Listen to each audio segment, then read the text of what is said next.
What's up, Team Crown? On a day waiting they happen, waiting this up. So guys, I finally did this face app thing. Okay, and it was a horrible experience. Horrible. That can't be me. I look more handsome than that. When I get old, I mean, how do I know? I'm very sure I look handsome than that. This man is not me. It can't be me, seriously. But yeah, that is not the reason why we are here, but that's quite funny anyways. Guys, before I welcome you to our channel, okay, now yeah, I just have to be in my senses to say that, but sometimes I might mix it up, but just know that it's because I'm used to it. So I want to use this opportunity to thank you guys for your support. You know, without you guys I wouldn't be here. That's very important, I know that. And guys, I just want to remind you the bell button is very important. I don't know what YouTube is doing with my videos, but some of my subscribers have been complaining. Okay, some of them miss my videos, and as well, you know, I know that YouTube sometimes are kind of crazy, like, you know. Anyways guys, just try and click the bell button if you like my content. Okay, you subscribe, just click the bell button to get a notification each time I upload a video. Okay guys, let me welcome you to our channel.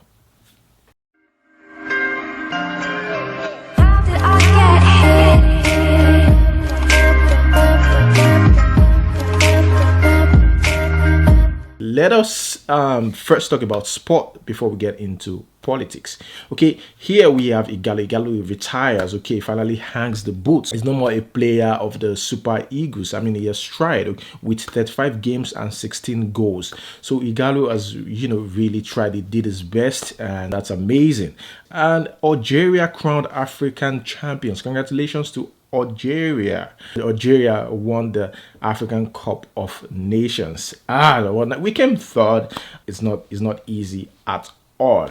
And here the president said that their allowances will be paid soon, because the federal government is here to pay their allowances, Super Eagles allowances, and they promise that they are going to ensure better welfare for the Super Eagles following their third place finishing. So Mr. President, please, it is very important, Mr. Buhari, please try and make this come to pass. I mean, they've really tried. Let us move on to politics. Guys, there's a new scheme now in Nigeria called the Meter Asset Provider MAP scheme. Okay, that's the name. I know you're confused, don't worry, I will explain. Electricity consumers will be able to purchase prepaid meters before making payments from August 1st. So from August 1st, you will be able to purchase prepaid meter. Guess what? This is what is amazing about this. I don't know. I hope this works out though. The MAP scheme has two payment options: an upfront payment and a post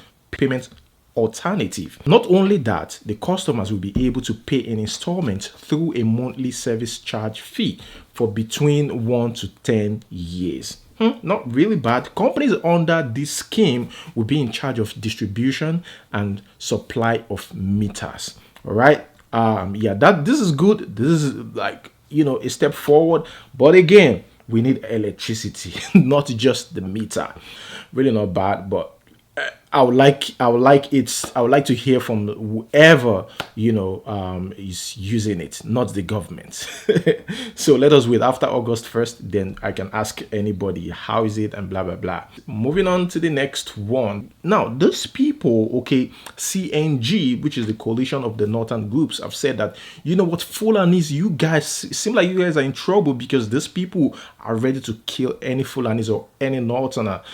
So if you're rearing cattle and you're living in southern Nigeria, please come back home. It is dangerous for you there. But President Buhari is saying that why tell these people to come back home when they are in their own country? You don't have to scare them. They are safe, and we'll make sure that they are safe. So these people are saying, Buhari, we will hold you responsible if they kill anybody. Okay, any northerner or any Fulani. That's what they're trying to say. And it's quite serious in the southern part of Nigeria.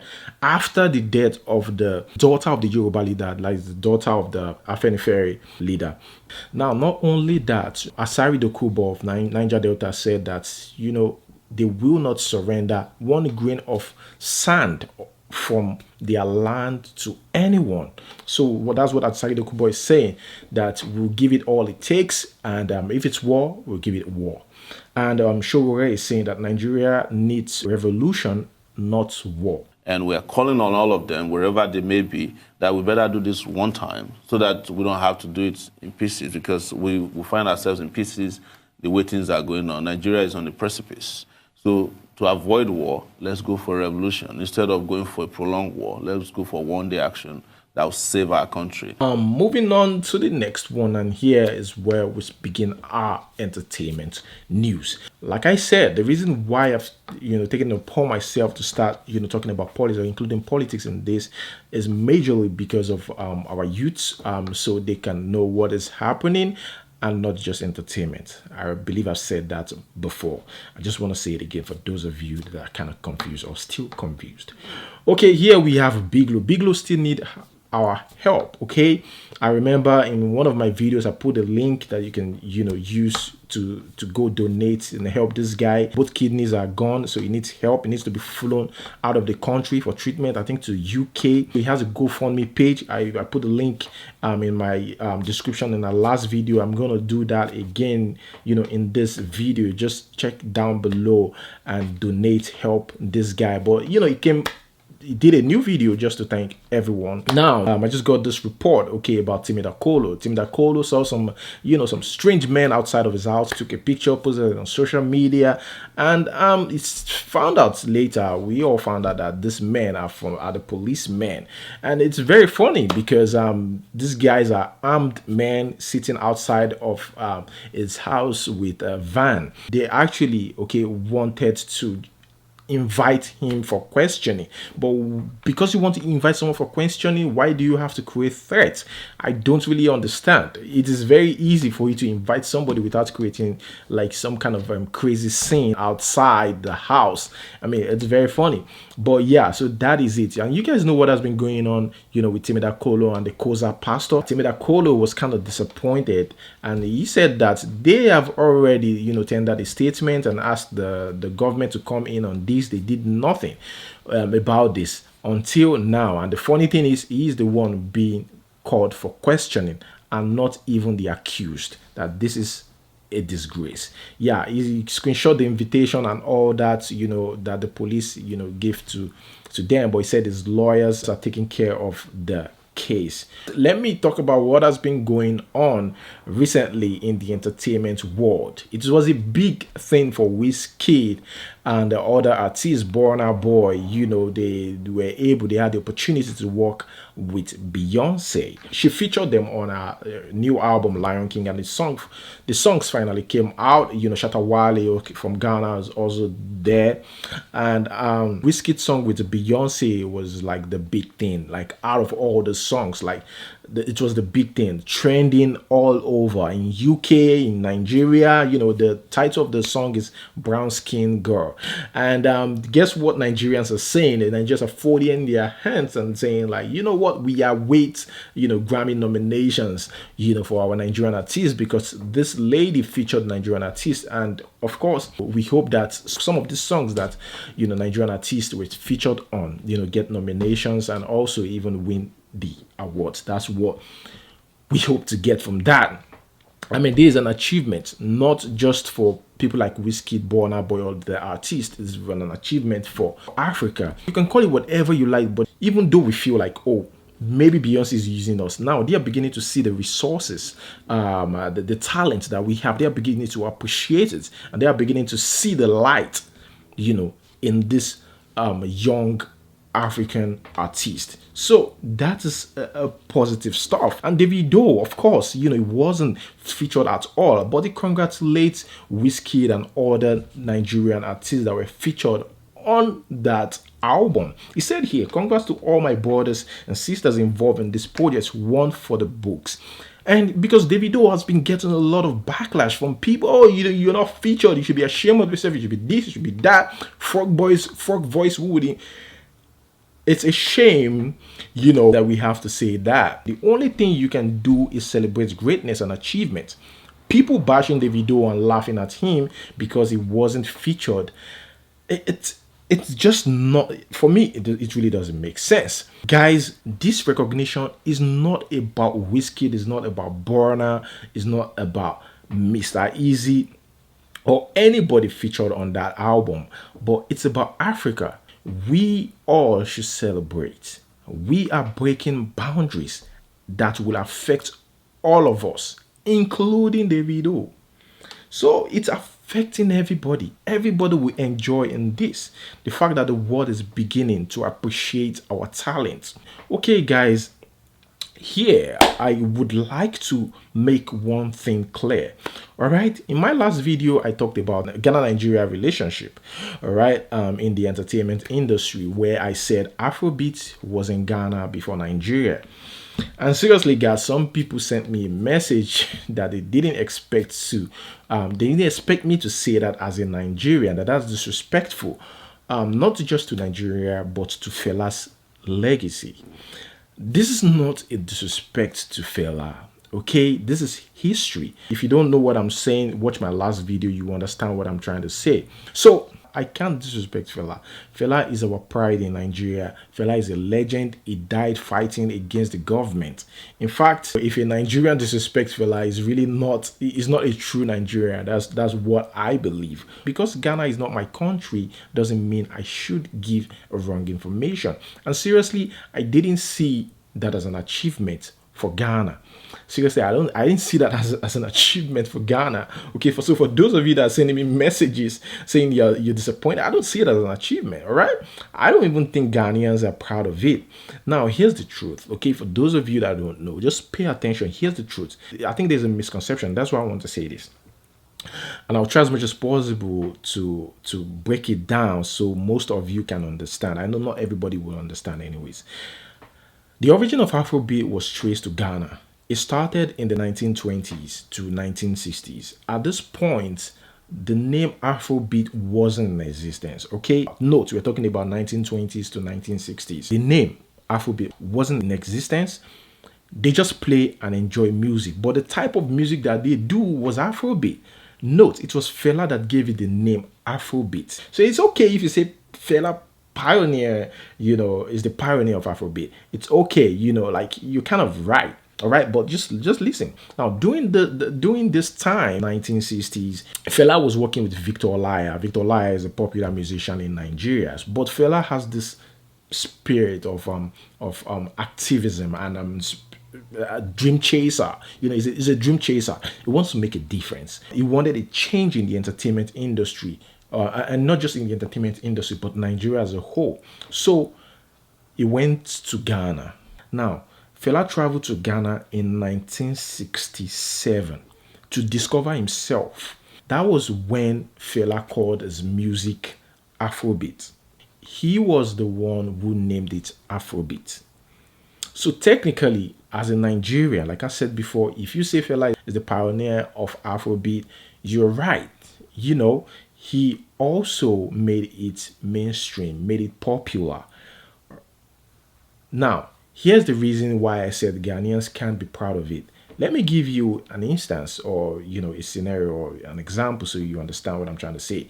A father gives birth to a child, and after the birth of that child, he left the mom without naming ceremony for the child or christening of the child. But the woman got help from another man who she later married. This man, who's now the boy's stepfather, gave the boy a name, which is Fela gave, Afrobeat a name, that music a name. Just listen, don't get confused. Now, put him through school. Now, this stepfather put the boy through primary school, secondary school, university, and got him a visa to travel all over the world. This boy became popular all over the world. Now, who would you call the father of the boy? Is it the stepfather or the biological father? I mean, you're gonna call the stepfather the father of the boy. Even the boy would even fight you if you called the biological dad his dad, because his dad wasn't there. So that was what Fela did. Fela took that music to the next level, name it Afrobeat and all that, went to Los Angeles. Fela was in Los Angeles for a while. Now, you might be wondering, but Fela went to Los Angeles, that's USA. Why did it take US the time to appreciate Afrobeat? I don't know. But UK accepted Afrobeat. Okay? But Afrobeat, outside of the shores of Africa, the first country Afrobeat went to was Los Angeles, US. So it was supposed to be US, but US ignored Afrobeat. Then they were enjoying their hip hop, whatever they're doing then. Okay, they were enjoying. I have no idea. So that's how it is. Afro pop, Afro fusion, like Wizkid, Burna Boy, Tiwa Savage. What they are doing now is originated in Nigeria. Note that is originated in Nigeria because it's the 21st century sound. So Fela's Afrobeat gave birth to 21st century sound. So you can say Afrobeat, Afro fusion is from Nigeria.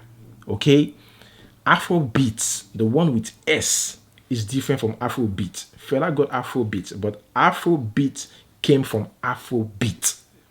Okay, Afrobeat is the fusion of that's what we call it, Afrofusion, R&B, like everything all together. What Wizkid and Davido, the 21st century, the new school, style of song right now in Nigeria. Yeah, I just want to put that out there for those of you that don't know.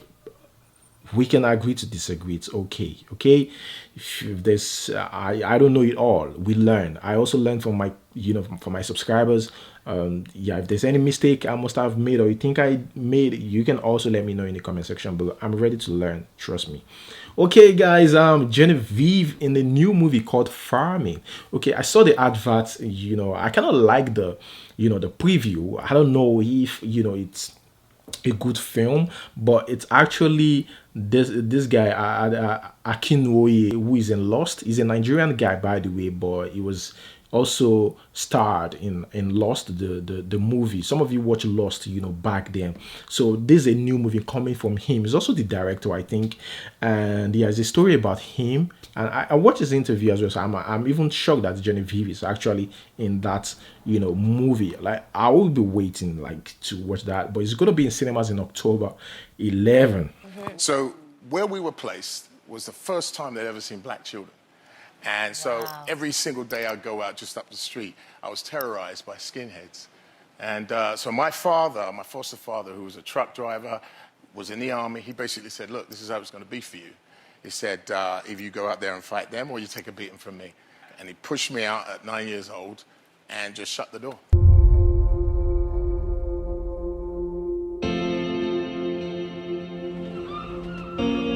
His name is Eniton. Please take care of our son. It's just until we finish our studies. Do you want to be Mummy's favourite? Okay, guys, the question of the day. We're done with the news. Please, all work and no play make Jack a dull boy. Today is not really like a question. It's more like a game. Tell me what you've heard about Igbo men. Also, tell me what you've heard about Yoruba men. And guys, tell me what you've heard about Igbo girls. And and again, tell me what you've heard about Yoruba girls. Let's just play this game. Let's see how it turns out. What have you heard? What's that thing that you've heard about Igbo girls? And you're like, Igbo girls are always like this. What is that thing? Because I saw this question online and I saw a lot of answers, and I'm like, seriously? So I want to know what my subscribers think about this. It's funny, and I can't wait to see your answer. Okay guys, so that's where I'm gonna hold it, guys. Thank you so much for watching. Until we see you next time, peace.